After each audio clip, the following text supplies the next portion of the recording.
Many years ago, in a drawing room function, और कई साल पहले एक बैठक वाला कमरा था one of the leading actors was sitting there.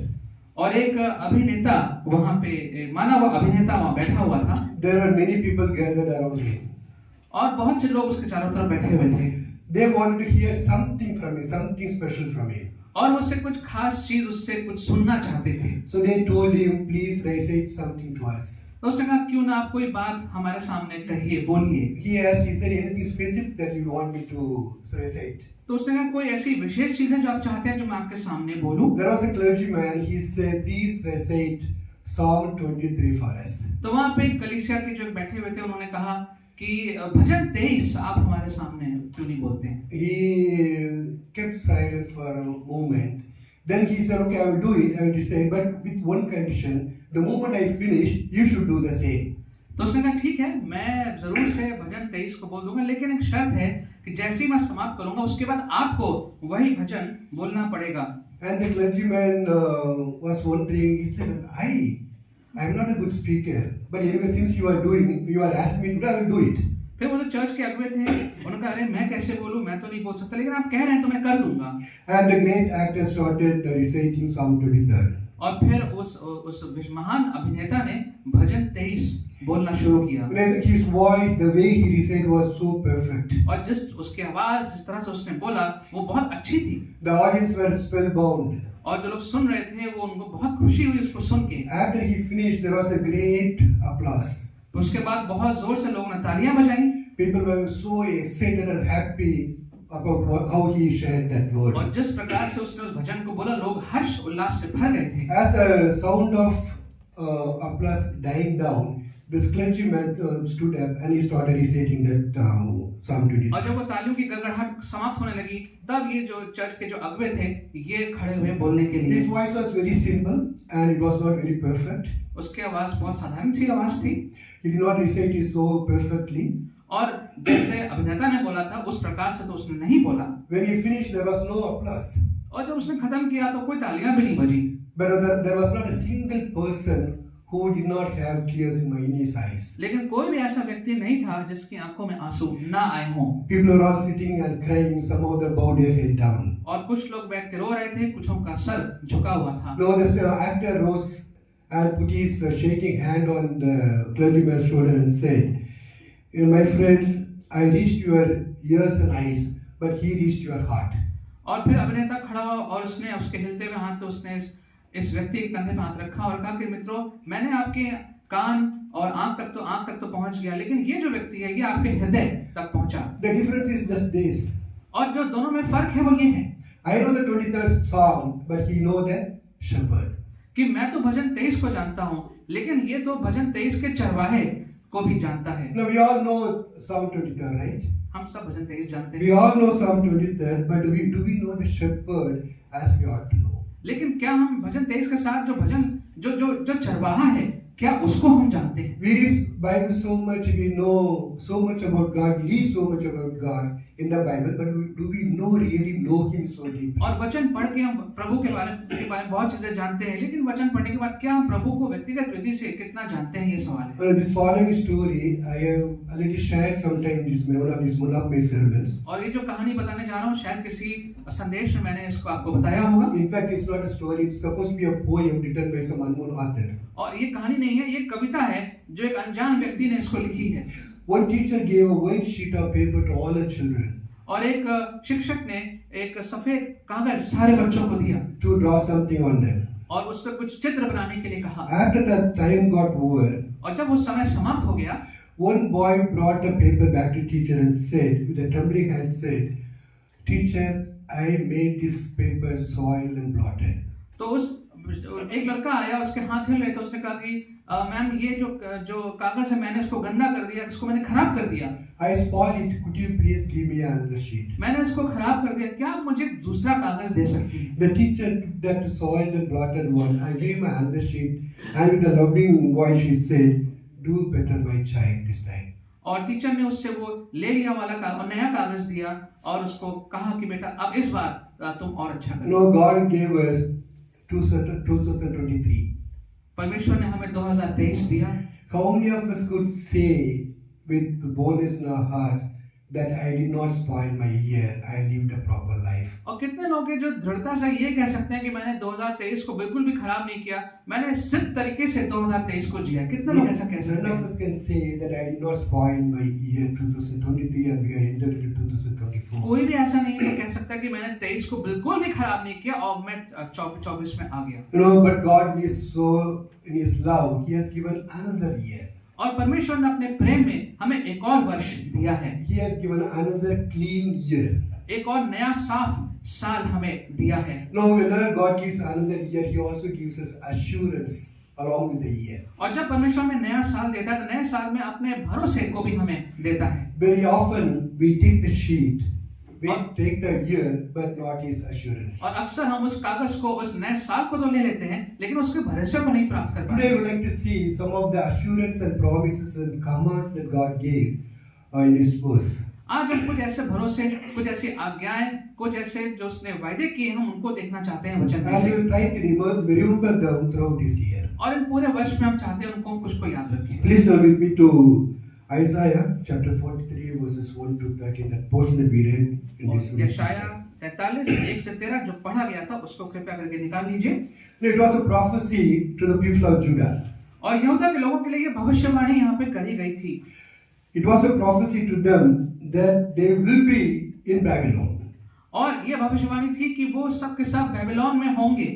This Isaiah prophecy, gave this prophecy even before they went into captivity. और जब वो बंधुआई में जाने से पहले से ही ये भविष्यवाणी उनके लिए कर दी गई थी। Actually, they went into captivity 120 years after Isaiah prophesied this. और यशाया ने भविष्यवाणी करी उसके 120 वर्ष के बाद वो बंधुआई में गए थे। And even before they went into the captivity, God told them these promises and assurance. और ये सारे वायदे, ये सारे भरोसे की बातें इस पहले ही परमेश्वर ने उनको बता दी थी। They went into captivity during the time of Jeremiah. और यर्मिया के समय में वो बंधुआई में गए थे।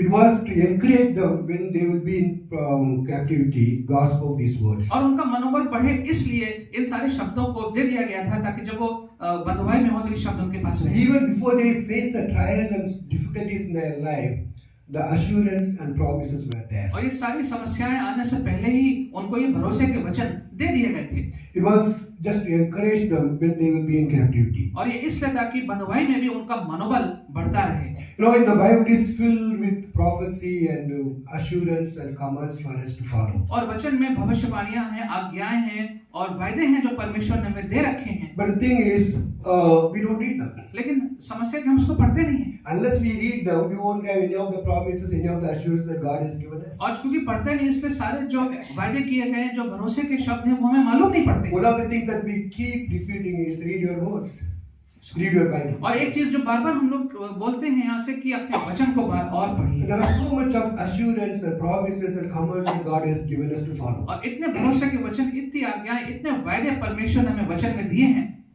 You know, in today's portion that we read, there are three things God has given us to be encouraged. और तीन बातें, आज का जो वचन है, तीन बातें हमें दी हैं परमेश्वर जिससे हमारा मनोबल आगे बढ़े। Number one, God has given us assurance in these words. पहली बात तो इस वचन में परमेश्वर हमें अपना भरोसा दिलाया है And He has given us promises. और उसने अपने वो वायदे किए हैं इस वचन में And He also gave us a command. और उसने आज्ञा भी दी है। Well, we may say, all these promises and assurances was given to the Israelites. हम कह सकते हैं कि नहीं, ये सारी बातें ये तो इस्राएलियों को दिए गए थे। Sir, someone read please verse 1 of that Isaiah 43. Now this is what the Lord says: the one who created you, Jacob, and the one who formed you, Israel, do not fear, for I have redeemed you. I have called you by your name. Yeah. You are mine. Hindi, anybody? हे इस्राएल तेरा रचने वाला और हे याकूब तेरा सृजनहार, यहोवा अब यूं कहता है, मत डर, क्योंकि मैंने तुझे छुड़ा लिया है, मैंने तुझे नाम लेकर बुलाया है, तू मेरा ही है। No, He says, I have redeemed you and I have summoned you by name. मैंने तुझे छुड़ा दिया है और मैंने तुझे नाम से बुलाया है And you are mine. और तू मेरा ही है। Now God redeemed Israelites for Himself. परमेश्वर ने इस्राएलियों को अपने लिए छुड़ाया They were to be His own subjects, His own property. और ये जो है वो परमेश्वर की अपनी जो है संतान उनको होना था। And the Bible says we are redeemed people. वचन बताया कि हम छुड़ाए हुए बचाए हुए लोग हैं Jesus redeemed us from the way of our life. और हमारे जीवन से पूर्व जीवन से यीशु ने हमको छुड़ाया He बचाया। paid the price for us to be redeemed. उसने उस दाम को चुकाया ताकि हम छुड़ाए और बचाए जाएं। For his sacrifice on the cross, he redeemed us. और अपनी बलिदान देके क्रूस पे उसने हमें छुड़ाया और बचाया। Someone please read 1 Peter chapter 1 verses 18 and 19. 1 Peter chapter 1 verses 18 and 19.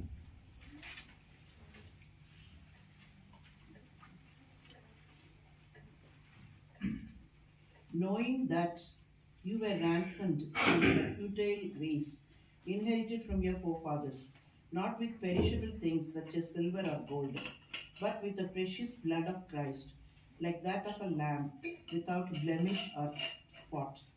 Yeah, Hindi please. क्योंकि तुम जानते हो कि तुम्हारा निकम्मा चाल चलन जो बाप दादों से चला आता है, उससे तुम्हारा छुटकारा चांदी सोने अर्थात नाशमान वस्तुओं के द्वारा नहीं हुआ, पर निर्दोष और निष्कलंक मेमने अर्थात मसीह के बहुमूल्य लहू के द्वारा हुआ। It simply says you were redeemed by the blood of Jesus. और लिखा हुआ है कि यीशु के लहू के द्वारा तुम्हें छुटकारा। Now, if you have accepted Jesus as your savior, that actually means you are a redeemed person. और अगर आपने यीशु को अपने उद्धारकर्ता के रूप में ग्रहण किया, इसका मतलब है कि आप छुड़ाए और बचाए गए हैं। Because Jesus paid the price for you. क्योंकि आपके लिए यीशु ने उस दाम को चुकाया। Now listen to this word. God says, you are saying to whom? The redeemed people. The promises were given to the redeemed people. और ये जो वायदे हैं, ये परमेश्वर के बचाए और छुड़ाए हुए लोगों को दिए गए हैं। Now, also it says, He calls you by name. और लिखा हुआ है कि वो तुम्हें नाम से पुकारता है। Now it's kind of amazing to know the God, the Creator who created everything, knows each one of us by our name. और ये बहुत अद्भुत आश्चर्य की बात है कि जिसने हमें सृष्टि करी है, वो हमें हर एक व्यक्ति को नाम से जानते हैं। Yeah, it actually means He knows us personally. इसका मतलब है वो व्यक्तिगत रूप से हमें जानते हैं। Not in a group. He knows each and every individual personally. God knows by your name. सामूहिक रूप से नहीं, लेकिन व्यक्तिगत रूप से हर व्यक्ति को परमेश्वर जानते हैं। He called us into His presence. उसने हमें अपनी उपस्थिति में बुलाया है। And then He says, "You are mine." और उसने कहा है कि तुम मेरे हो। That is our identity. ये हमारी पहचान है। We belong to God. That is our identity. हम परमेश्वर के हैं, ये हमारी पहचान है। As believer, that is our identity. We can easily call ourselves. We belong to God. और विश्वासी होने के नाते ये हमारी पहचान है। हम कह सकते हैं कि हम तो परमेश्वर के ही हैं। No, throughout our life, we have to remember this simple thing. We have to remember is that I belong to God. और अपने जीवन भर में इस बात को याद रखें कि मैं तो परमेश्वर का हूँ। You are redeemed by God and you belong to God. परमेश्वर के द्वारा बचाए छुड़ाए गए हैं और हम परमेश्वर के And He knows your name. और वो हमारे नाम को जानते So हैं। all the assurance, all the promises, all the commands that are given in the Bible belong to us. और इसलिए सारे भरोसे, सारे वायदे, सारे आज्ञाएं जो वो हमारे लिए हैं, Because we are redeemed. क्योंकि हम छुड़ाए बचाए गए हैं। So He is saying everything to His children, the redeemed children. इसलिए सारी बातें उसने अपने बचाए छुड़ाए हुए बच्चों को के लिए कही हैं। So whatever we read today belongs to us. It's for us because we are redeemed people. और क्योंकि हम बचाए छुड़ा गए, तो आज हम जो भी पढ़ते हैं वो सब हमारे लिए ही है। Number one, assurance. पहली बात जो है वो भरोसा। He gave two assurance in this word. और इस पद में दो भरोसे परमेश्वर ने दिए। First assurance is that God gave them is found verse 1. Okay, read please verse 1.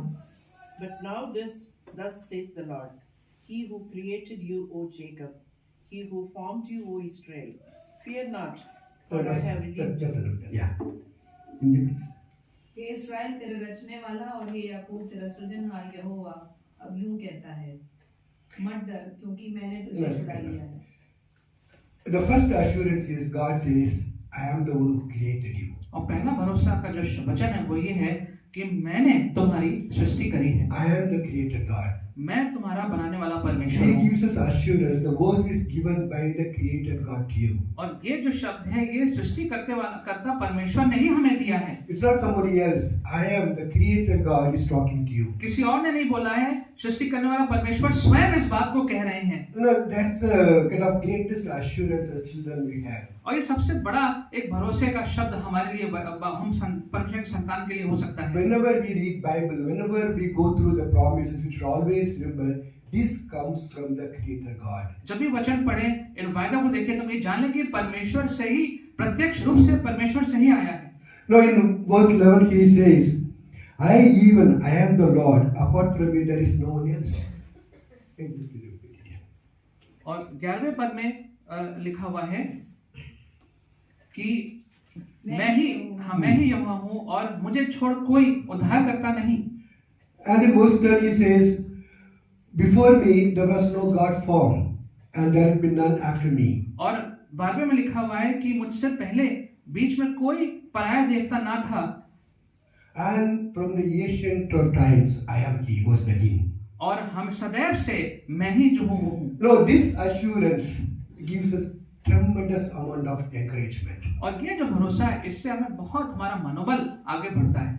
And God always says, I am the creator God, there is none beside me. और हमेशा परमेश्वर कहते हैं कि मैं ही सृष्टि करने वाला परमेश्वर हूँ, मेरे अलावा कोई और देखता नहीं। Now whenever we go through difficult time, there is a chance that we may wonder why God is not doing anything about it. Am I following the true God? और जब विषम परिस्थिति से गुजरते हैं, तुम्हारे विचार आ सकता है कि क्या बात है, मेरे साथ ऐसा क्यों हो रहा है, मेरे साथ क्या मैं सही रास्ते पे हूँ कि नहीं हूँ, क्या हो रहा है मेरे साथ। Now Israelites went through that. और इस्राएलियों जो थे वो इस दौर से गुजरे। They always believed that they were living in the promised land given by God. और उनका ये विश्वास था कि जो वाचा वाला जो स्थान था उसमें वो रह रहे थे उस जगह पे। They believed they have a covenant with God. उनका भरोसा था कि परमेश्वर के साथ उनकी एक वाचा बंधी हुई है। And they believed they were always going to live in the promised land that God had given them. और उनका विश्वास था कि जो प्रतिज्ञा का देश है, हमेशा वो लोग उसी में रहेंगे। And the Yahweh will be there in the temple to protect them all the time. और यहाँ पे परमेश्वर हमेशा उनके साथ में मंदिर में रहेगा उनको बचाने के लिए। No, they were holding all the God's promises and assurance without any change in their lives. और सारे इन भरोसों को और इन सारी आज्ञाओं को, वायदों को वो पकड़े हुए तो थे, लेकिन उनके जीवन में कोई परिवर्तन नहीं था। Even after so many prophetical warnings, they lived the same way. इतनी भविष्यवाणियां थी, इतने बाद उनको जो उनको चेतावनी दी गई, उनका जीवन बदला There नहीं। was no change in their lives. उनके जीवन में कोई बदलाव नहीं In आया। the end, the Lord gave them over to the Babylonians. और अंत में परमेश्वर ने उन्हें बेबीलोनियों को सौंप दिया। And it was a great shock for Israelites. और इजराइल के लिए बहुत बहुत बड़ा दुख की बात थी। They were disillusioned, और उनको सब कोई बात समझ में नहीं आ रही थी। bitter and angry. और वो बहुत कड़वाहट से भर गए थे। They thought God had abandoned them. उन्हें तो लगा कि परमेश्वर ने उन्हें त्याग दिया है। They even thought Yahweh, their God, was not as powerful as the God of Babylon, the Mordek. और उनको ये भी लगा कि जो याहवे उनका परमेश्वर है वो इतना शक्तिशाली नहीं है जितना बेबीलोनियन की जो देवता है वो शक्तिशाली है। No, God knew it's going to happen. परमेश्वर को मालूम था ऐसा होगा। That's why even before they went into captivity, God told them, I am He, there is none beside me. इसलिए जिससे पहले वो बनवाए में जाते परमेश्वर ने उनको पहले बता दिया कि मैं ही हूँ तुम्हारा परमेश्वर ही होगा। He gave them the assurance, it is me, the Yahweh is the creator God. और भरोसा दिला दिया पहले ही कि मैं ही हूँ तुम्हें सृष्टि करने वाला याहवे परमेश्वर। Even when you go into the captivity, you should remember it is me, the creator God. और अगर तुम बनवाई में जाते भी हो तो याद रखना कि मैं ही हूँ तुम्हें सृष्टि करने वाला परमेश्वर। Even when you go through pains and struggles, there is none else, only the God of the Bible. और दुख तकलीफ से गुजरोगे तब भी इस बात को जान लेना कि तब भी तुम्हारा परमेश्वर जो है बाइबल का परमेश्वर। You know, today there are so many Christians who are disillusioned. और बहुत से मसीह आज हैं जिनकी सोच जो है वो भटक गई है। There are so many Christians who think the other gods are greater than our God. और बहुत से मसीह सोचते हैं शायद जो दूसरे देवी देवता हैं ये भी बड़े शक्तिशाली हैं। Because the situation we face in our nation. क्योंकि जो परिस्थिति हमारे देश में है उनकी वजह से। No, but in a sense, we brought all this on ourselves. लेकिन देखा जाए ये सारे कष्ट हम ही अपने ऊपर लेके आए हैं। We live the way we want. जिस प्रकार से हम चाहते थे हमने अपना जीवन वैसे ही व्यतीत किया। God did give us so many warnings. परमेश्वर ने हमें बहुत सी चेतावनियां दी। But Christian India, we never bothered about it. लेकिन भारत के जो मसीह हैं कभी इस बात में ध्यान से We सोचा नहीं। continue to live the way we wanted. जैसे हम चाहते थे अपना जीवन वैसे ही व्यतीत किया। It looks like in the end God had handed us over to the other person. और ऐसा लगता है कि अब परमेश्वर ने हमें किसी और को सौंप दिया है। Now we are wondering why God is not doing something about it. और अब हम सोच रहे हैं कि अब परमेश्वर क्यों हमारे परिस्थिति के बारे में कुछ नहीं कर रहे हैं। Still there is no change in life. फिर भी जीवन में कोई बदलाव परिवर्तन नहीं आया है। We don't want to change. बदलना नहीं चाहते, But God, we want God to do something about it. लेकिन हम चाहते नहीं परमेश्वर तो कुछ करें इस परिस्थिति के बारे में। No, it's not going to happen. इस प्रकार से नहीं होगा। Unless we do something about in our lives.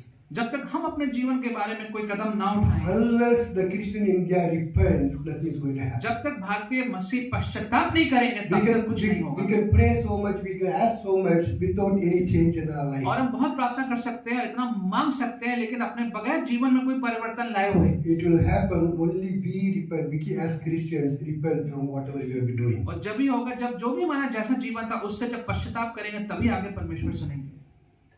But even in the midst of pain and trouble that we go through, there is no one else to go except the God of the Bible. लेकिन सारे दुख तकलीफ के मध्य में भी हमारे पास कोई और व्यक्ति नहीं है जाने के सिवाय हमारा वचन का परमेश्वर, Because He is the creator God, there is none beside Him. क्योंकि वही सृष्टि करती परमेश्वर है, उसके अलावा और कोई नहीं है। So the first assurance God gave to Israelite was, I am the creator God who is talking to you. तो पहला भरोसा जो परमेश्वर ने दिया इस्राएलियों को वो था कि मैं ही हूँ तुम्हारा सृष्टि करने The वाला। same assurance God is giving us, I am the creator God who is talking to you through my word. और अपने वचन से जो बात कर रहा हूँ मैं ही तुम्हारा सृष्टिकर्ता परमेश्वर। The second assurance is found in verse 5. Someone read please verse 5.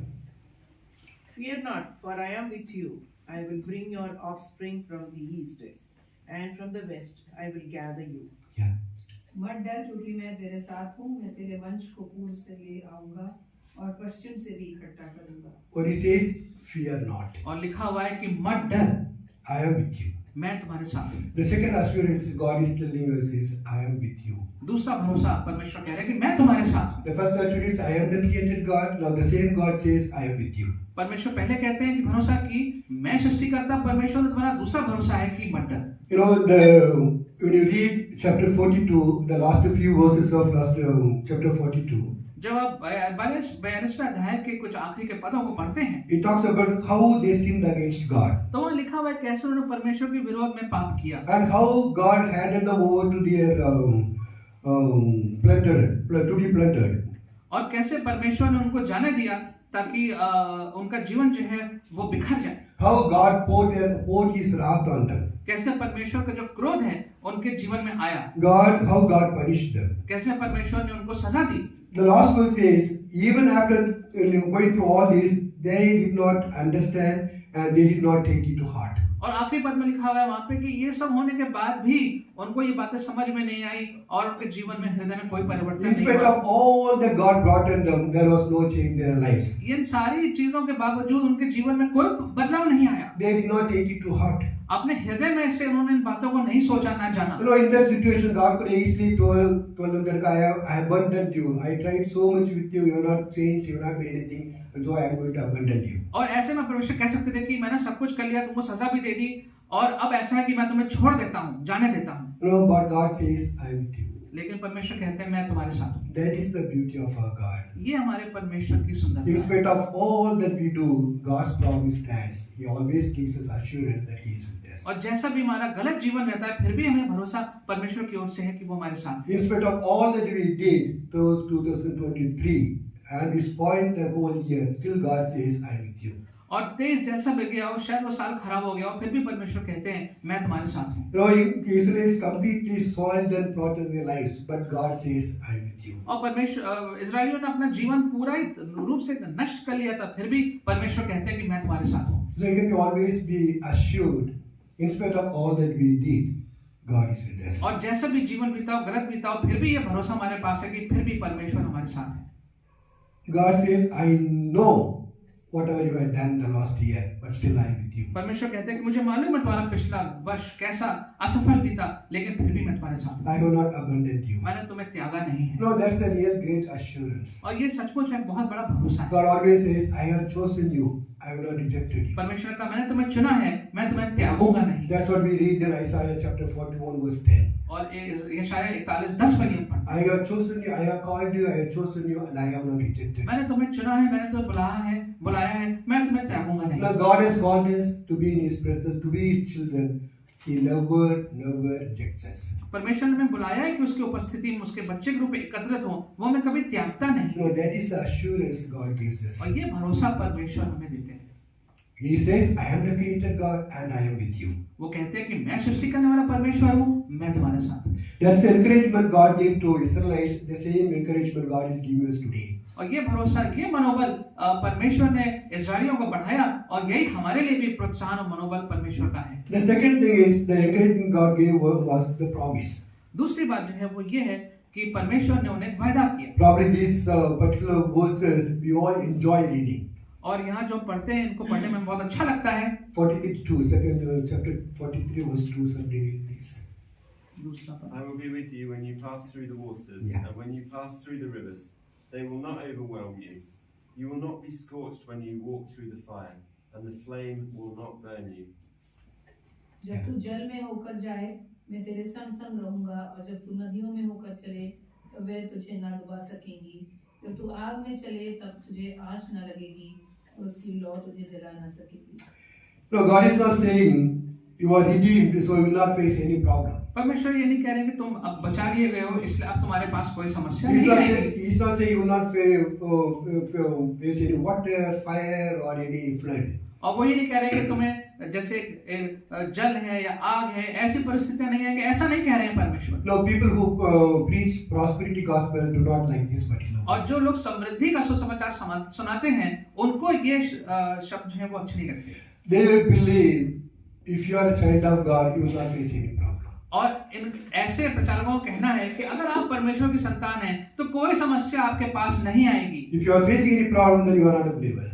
और अगर कोई समस्या आ रही है, इसका मतलब आप विश्वासी नहीं है। But Bible doesn't say that. लेकिन वचन में ऐसा नहीं। If you go through the Bible, there are so many people who went through difficult times. वचन में आप देखेंगे कि इतने सारे लोग हैं परमेश्वर के जो विषम परिस्थितियों से गुजरे, But what they experienced was God's presence. लेकिन जो उन्होंने अनुभव किया वो परमेश्वर की उपस्थिति।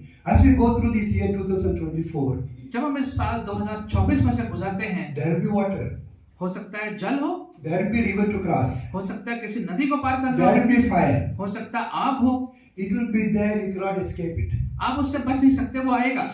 But none of these things will harm you. लेकिन इनसे आपको कोई नुकसान हानि नहीं हो। Because that's what God says, I am with you. लेकिन क्योंकि परमेश्वर कहते हैं कि मैं तुम्हारे साथ हूँ, That's God's promise.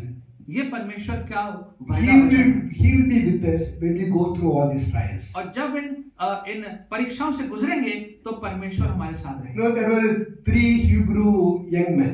और 3 इब्रानी जवान लोग लड़के थे, They were captive in Babylon. और बेबीलोन में ये बंधुआई में थे। Shadrach, Meshach, and Abednego. Abednego. हाँ, ये 3 जो थे ये वहाँ पे बंधुआई में थे। You know, Nebuchadnezzar made a huge image. और नबूकदनेस्सर ने बहुत बड़ी सी एक प्रतिमा बनाई थी, Image of gold, सोने की एक पूरी मूर्ति बनाई थी, 90 feet tall 90 फीट ऊंची थी and 9 feet width. और 9 फीट चौड़ी थी। He said when the music instrument is played, everyone should fall down and worship that और image. उसने कहा जब संगीत बजेगा तो सबको गिर के नतमस्तक होना है इस मूर्ति के सामने। Whoever does not obey king's command, they will put into furnace. और Furnace, yeah. जो भी राजा की बात को नहीं मानेगा, उसको धधकती हुई आग में ढकेल दिया जाएगा। The music played, और संगीत बजना शुरू हुआ, all the people fell down, सब लोग घुटने पे गिरने लगे, only except 3 Hebrew men. लेकिन ये 3 लड़के, इब्रानी लड़के, इन्होंने ऐसा नहीं किया। No, the king was living with anger. और ये देख के जो राजा था वो बहुत गुस्से में हो गया, He called these 3 men and gave them another chance. और इन तीनों को बुलाया, उनको एक और मौका दिया। They refused to obey. उन्होंने फिर भी उसको इनकार कर दिया And their attitude was, yes, the image is so impressive. और उन्होंने कहा कि हाँ, ये जो प्रतिमा है बहुत अच्छी प्रतिमा है, 9 feet tall and 9 feet wide, 90 feet tall and 9 feet wide. 90 feet ऊंची है, 9 फीट चौड़ी है, It is huge. बड़ी है। But still, it is not a god, it is just an image. उन्होंने कहा लेकिन फिर भी ये सिर्फ एक मूर्ति है, ये परमेश्वर नहीं है। That was their attitude. ये उनका सोच थी।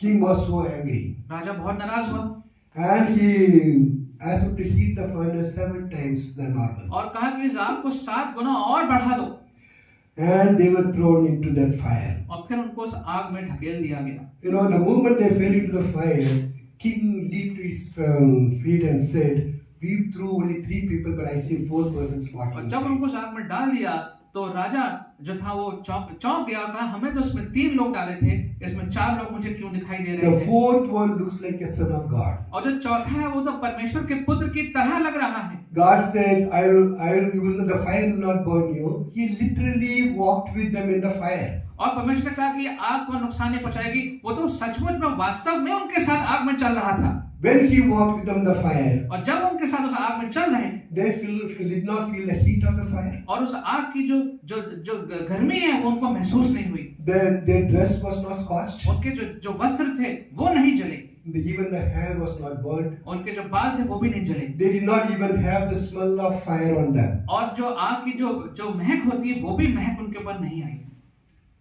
That is the God we are worshipping. इस परमेश्वर की आराधना We करें। may go through fire, हम आग से गुजर सकते हैं, but none of those things will affect us लेकिन वो आग के ऊपर हानि नहीं पहुंचाएगी, because He is there to protect us. क्योंकि वो हमें बचाने के लिए हमारे साथ रहते हैं। That is His promise. ये उसका वचन है। He did not stop them from falling into the fire. उसने उनको आग में गिरने से रोका नहीं, He could have stopped them before falling into the रोक भी fire, सकता था आग में गिरने से पहले, but He did not. लेकिन नहीं रोका।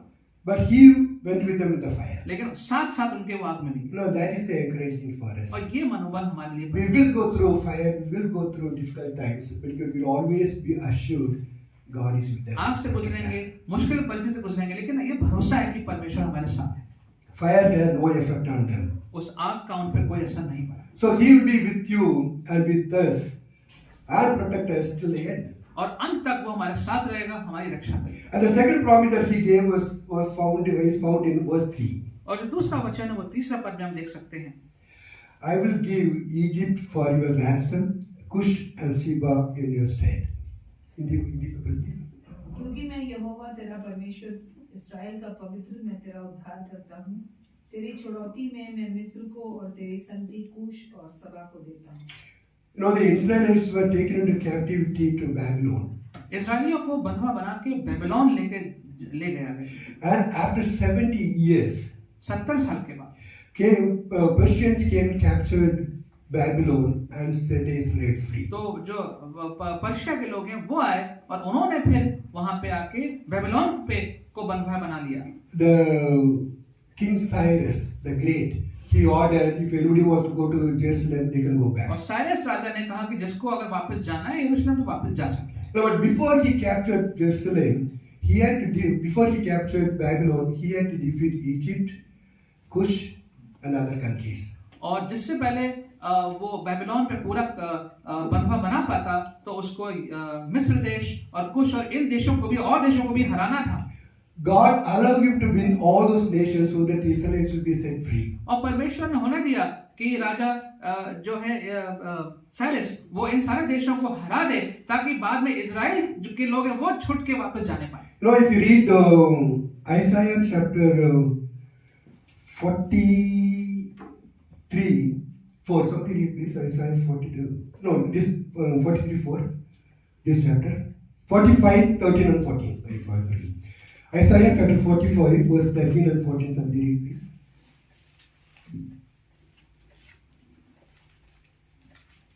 I have raised him up in righteousness, and I will direct all his ways. He shall build my city and let my exiles go free.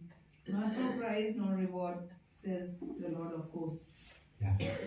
13 and Thus 14. says the Lord, the labor of Egypt and merchandise of Cush and the Sabians, men of stature, shall come over to you, and they shall be yours. They shall walk behind you, they shall come over in chains, and they shall bow down to you. They will make supplication to you, saying, surely God is in you, and there is no other God. Yeah. No, this talks about the King Cyrus. और यहाँ पर Cyrus राजा की बात He says, I will raise up my Cyrus, my righteous person. कि मैं इस धर्मी व्यक्ति साइरस इसको मैं आगे बढ़ाऊंगा। He will rebuild the city of Jerusalem. वो यरूशलेम को फिर से दोबारा बनाएगा। He will set my people free. वो मेरे लोगों को छुड़ाएगा। Or what will he get in return? और उसके बदले में क्या मिलेगा? Is that Egypt, Cush and Sabians will be under him. और मिस्र देश और कुश और जो बाकी कुछ देश हैं वो भी उसके अधीन हो जाएंगे। The history says before he defeated Babylon, he captured Egypt and other nations and made them one of his colonies. और इतिहास में लिखा हुआ है कि जिससे पहले उसने बेबीलोन को हराया, उससे पहले मिस्र और ये बाकी देश जो थे वो उसके अधीन हो चुके थे। You know, the Bible, in chapter 33, 43, we read, God says, I will give Egypt for your ransom. That actually He gave. और 43 में लिखा है कि मैं तुम्हें इस छुड़वाई के लिए तुम्हें मैं मिस्र दे दूंगा, और ऐसा हुआ। And Cush will be under you, and it happened. और कुछ है वो भी तुम्हारे अधीन होगा, और So, वो भी हो गया। just to deliver His people, God gave Egypt, Cush, and so many other nations just to deliver His people. और सिर्फ अपने लोगों को छुड़ाने के लिए मिस्र और कुश और बाकी देशों को परमेश्वर ने दे दिया साइरस को। God went through so much of pain to deliver His people. अपने लोगों को छुड़वाने के लिए परमेश्वर को कितने तकलीफ उठानी पड़ी। We could never even imagine the way God works. किस प्रकार से परमेश्वर कार्य करते हैं हम सोच भी नहीं सकते। All He wanted was to deliver people of Jerusalem from Babylon and bring them back to Jerusalem. सिर्फ वो चाहते थे कि बेबीलोन की बंधुआई से जो उसके लोग हैं इजरायली, वो छूट के वापस यरूशलेम चले जाएं। He announced this will happen about 200 years back. और इसकी घोषणा तो उसने परमेश्वर 200 साल पहले ही कर दी थी कि ऐसा होगा। And He did it during the time of Cyrus. और साइरस के दौरान कार्यकाल में उसने ऐसा किया। But why God is going through all the pain and struggle to save His children? लेकिन अपने बच्चों को बचाने के लिए तकलीफ और इतना संघर्ष परमेश्वर क्यों कर रहे हैं? Somebody read please verse 4. Because you are precious in my eyes and honored, and I love you. I give men in return for you, peoples in exchange for your life. मेरी दृष्टि में तू अनमोल और प्रतिष्ठित ठहरा है, और मैं तुझसे प्रेम रखता हूँ। इस कारण मैं तेरी संगति मनुष्यों को और तेरे प्राण के बदले में राज्य के लोगों को दे दूंगा।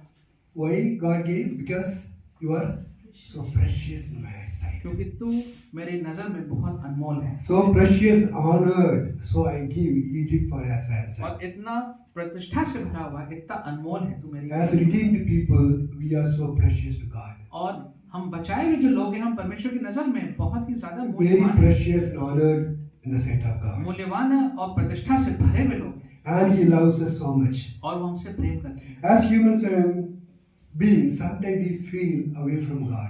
मनुष्य होने के नाते कभी कभी परमेश्वर से हम अलग सब महसूस होते हैं। Sometimes we do feel God is far away from us. कभी कभी लगता है कि परमेश्वर हमसे दूर है, But the scripture says we are precious to Him. लेकिन वचन कहता है कि हम उसके लिए बहुत ज्यादा मूल्यवान हैं। It is God speaking to Israelites. और परमेश्वर जो है वो इजरायलियों से ये बात कह रहे हैं। But the same God we are worshiping today, He is telling us you are precious in my sight. लेकिन वही परमेश्वर जिसकी आराधना कर रहे हैं वो आज हमसे कह रहे हैं कि हम उनके लिए बहुत मूल्यवान हैं। If you are a child of God, you are precious in the sight of God. और परमेश्वर की संतान अगर आप हैं तो परमेश्वर के लिए आप बहुत अनमोल हैं। No, the precious means a person of great value. Precious means you are a person of great और value. मूल्यवान होने का मतलब है कि आपका बहुत बड़ा मूल्य है परमेश्वर की नजरों में। Not to be treated so carelessly. और ऐसा ही मतलब हल्के में आपके साथ व्यवहार नहीं होना चाहिए। So see, we are so precious and honored in the sight of God. और हम परमेश्वर की नजर में बहुत मूल्यवान हैं और प्रतिष्ठा से भरे हुए हैं। And He loves us. He will do anything to protect us. वो हमसे प्रेम करते हैं, बचाने के लिए वो कुछ भी करेंगे। You know, Cyrus lived 1,200 kilometers away from Babylon. Babylon से 1200 किलोमीटर दूर साइरस का वास था। He brought him all the way from there. In between, He made him defeat all other kings to capture Babylon. और इतने दूर से परमेश्वर उनको लेके आया, बीच में कितना युद्ध करके सबको हरा के तब वो आके बेबीलोन पहुंच पाए। All that he did was to just protect his children and send them back to Jerusalem. और इसलिए किया ताकि अब उसके बच्चे बचाए जाएं इजराइल के और वापस So यरूशलेम जाने पाएं। we are precious and honored in the sight of God. He will do anything to protect हम us. प्रभु की नजर में बहुत मूल्यवान हैं, वो हमको बचाने के लिए कुछ भी कर सकते हैं। You know, when I was reading and meditating this particular verse, और जब मैं पढ़ रहा था, इस पे ध्यान मनन कर रहा था, I couldn't understand how come a great, awesome creator God has so much love and compassion, and in His sight He considered me as a precious person. और मैंने सोचा कैसे ये मुमकिन है कि ऐसा महान परमेश्वर जो है वो हम जैसे लोगों को अपने नजर में इतना मूल्यवान और प्रतिष्ठा से भर के बना सके।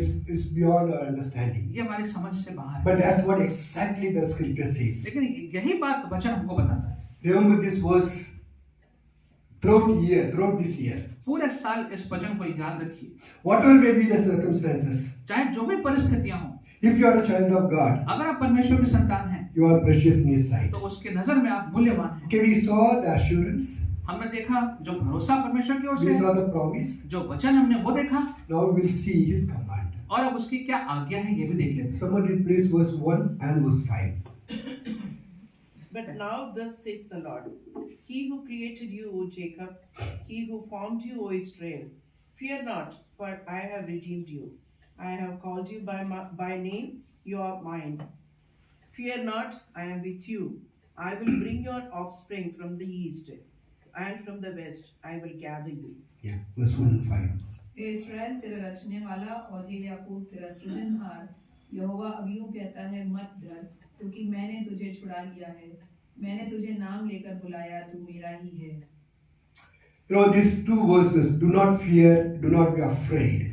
और लिखा है कि भयभीत मत हो, ना डरो। These two sentences comes in the Bible 87 times. 87 बार ये शब्द बाइबल में आता है, About 90% of times it comes from God. और 90% ये परमेश्वर की ओर से आता है। It was used by God परमेश्वर ने इन शब्दों को बोला, to speak to his children, अपने बच्चों से बात करते हुए परमेश्वर ने बोला, to individuals, nations, or a small group of people. चाहे व्यक्तिगत लोगों से, चाहे देश से, छोटे समूह में परमेश्वर ने बोला। Very often it comes as a command. और अक्सर ये एक आदेश के रूप में आया है, Do not be afraid, for I am with you. मत डर क्योंकि मैं तेरे साथ हूँ। God does not expect us to be afraid. और परमेश्वर अपेक्षा करते हैं कि हम डरे ना। The thing is, he says, when I am with you, do not be afraid. वो कहना चाहते हैं कि जब मैं तुम्हारे साथ हूँ तो मत डर। It is not just a word, it's a command from God. Actually. और ये एक शब्द नहीं है, ये आज्ञा है कि मत डर। You know, when Jesus rebuked his disciples, जब यीशु ने अपने शिष्यों को डांट लगाई थी, when they were looking at the waves and the winds and they were afraid, और जब वो Jesus rebuked them. और जब वो लहरों को देख कर डर रहे थे तो यीशु ने उनको डांट लगाई। Why were you so afraid? क्यों तुम इतना भयभीत हो रहे थे? What Jesus meant was, when I am with you, why were you तो afraid? यीशु कहते जब मैं तुम्हारे साथ हूँ तो क्यों भयभीत हो रहे थे? If you are a child of God, you actually have nothing to afraid. अगर आप परमेश्वर की संतान हैं तो किसी भी बात से भयभीत होने की आवश्यकता नहीं है। Fear is something to do with faith. और जो डर है उसका एक जो संबंध है वो हमारे विश्वास के साथ है। When the faith takes wings, fear comes in.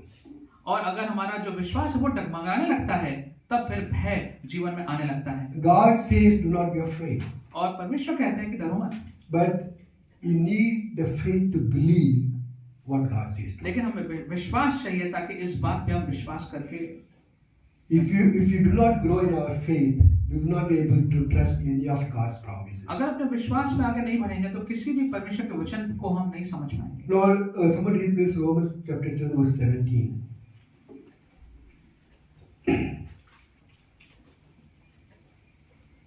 Romans chapter 10 verse 17. So faith comes from hearing, and hearing through the word of Christ.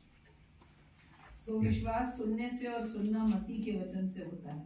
Okay, you need to hear God's message in order to grow in faith. परमेश्वर के वचन को, संदेश को सुनना आवश्यक है ताकि विश्वास में आगे बढ़े। And the message is found only in God's word.